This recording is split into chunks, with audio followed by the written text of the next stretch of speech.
Bem-estar, com Roberta Zampetti. Oferecimento Núcleo Hematologia e Oncologia. Ciência para toda a vida. hematologia.com.br. Olá, Roberta, bom dia. Bom dia, Paulo Leite. Bom dia, ouvintes. Esse tema que você vai abordar hoje é um tema que preocupa cada vez mais todos nós. As doenças do coração parece que deixaram de ser eletivas só para as pessoas que tinham mais de 60 anos ou 50, naquela faixa dos 50, 60, que sempre foi muito preocupante. E agora atingem as pessoas mais jovens. Roberta. Pois é, eu vou começar, Paulo Leite, contando uma historinha rápida, mas real, de uma mulher de 49 anos, professora de educação física. Ela teve um infarto atípico grave. Atípico por quê? Porque era magra, saudável, ativa, aparentemente feliz e sem histórico familiar, ou seja, fora do grupo de risco, né? Agora, durante uma reunião de colégio onde ela trabalhava, ela sentiu um mal-estar, teve uma dor no peito terrível, mediu a pressão estava normal, mas foi no hospital, chegou lá, descobriu que tinha infartado, foram 8 dias no CTI. Ela até duvidou do diagnóstico, né, dos médicos, porque nunca foi hipertensa, nem sedentária, quer dizer, não tinha caso na família, então era assim, como assim, né, como assim? Aí ela foi fazer um tratamento psicológico, Paulo Leite, porque há mais de 4 anos ela guardava uma mágoa profunda demais, ou seja, o problema emocional estava ocupando todos os dias da vida dela.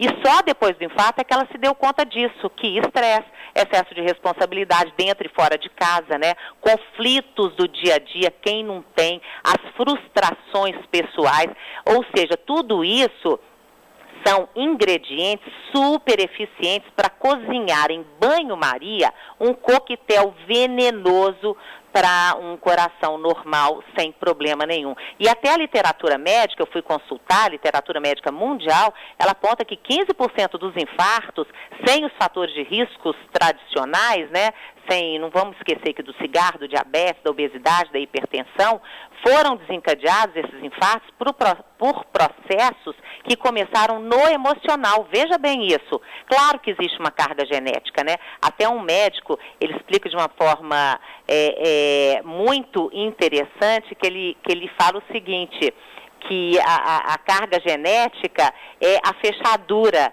e o emocional é a porta, né? Quando a chave certa encontra a porta certa, a doença aparece. Agora, depois dessa experiência, voltando à professora, o que ela fez, né? A professora que teve infarto. Ela trocou a sala de aula, parece que os problemas eram por conta do trabalho dela, pelos pincéis. Hoje ela dá aula de pintura, tem o próprio ateliê, continua com a alimentação controlada, que ela já tinha, exercício físico continua, que ela já fazia também, e ela não permite mais que os problemas consumam o organismo dela. Conclusão?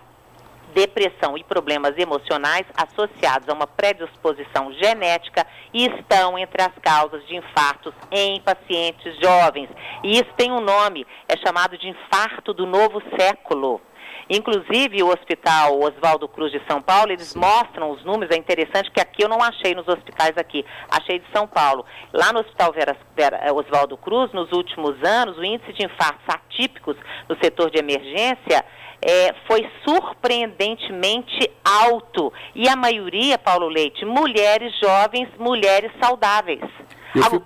Eu fico impressionado como é que as pessoas estão confundindo sisudez com seriedade. E ser sério é quase que uma obrigação do ser humano, porque tudo que você faz na vida tem que estar imbuído de seriedade. Até mesmo quando você está dando uma boa gargalhada, que ela seja séria e verdadeira. Mas a sisudez é que é o grande problema. As pessoas estão sofrendo muito com o excesso de responsabilidade, com o excesso de necessidade de provar-se realizado, esquecendo que a vida tem o lado lúdico e esse tem que ser sempre dado preferência. É muito necessário. Agora, olha que curioso, por que essas pessoas infartam? Olha para você ver, a passagem de sangue é obstruída não pelas placas de gordura, mas por um estreitamento das paredes da artéria. É a mesma coisa que acontece em casos de overdose de drogas, como cocaína e crack, e também no uso de anabolizantes. Olha para você ver. Agora, o que os médicos dizem para concluir é que a doença emocional, em tese, né, Paulo Leite, não é fator de risco para doença cardíaca, não. Mas pode ser, em determinadas circunstâncias, o fator principal principal. Então, é isso que você falou.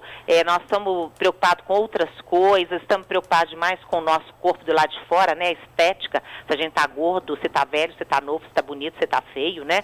Mas e a cabeça, o interior? Será que nós estamos cuidando, né? Como hoje é sexta-feira, é o recado que eu dou para os nossos ouvintes. Vai curtir o seu fim de semana, faça alguma coisa diferente por você, vai fazer o que você gosta. De vez em quando, Paulete, a gente precisa de ser egoísta, sabe? E preocupar menos, sabe? A vida é muito curta, mas ela é cheia de possibilidades. A gente tem que procurar, tem que sair da zona de conforto, né?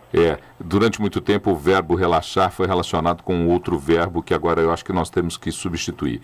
Agora a máxima tem que ser relaxa e viva. Isso mesmo, Paulo Leite, é o que a gente deseja para os nossos queridíssimos ouvintes, né? Roberta Zampetti, um grande abraço, um ótimo final de semana para você. Pois é, olha, para os nossos ouvintes também, um final de semana maravilhoso, e quando eu falo isso, eu falo de coração, viu, gente? Tchau, Roberta, Então, até segunda, beijo. Tchau, tchau.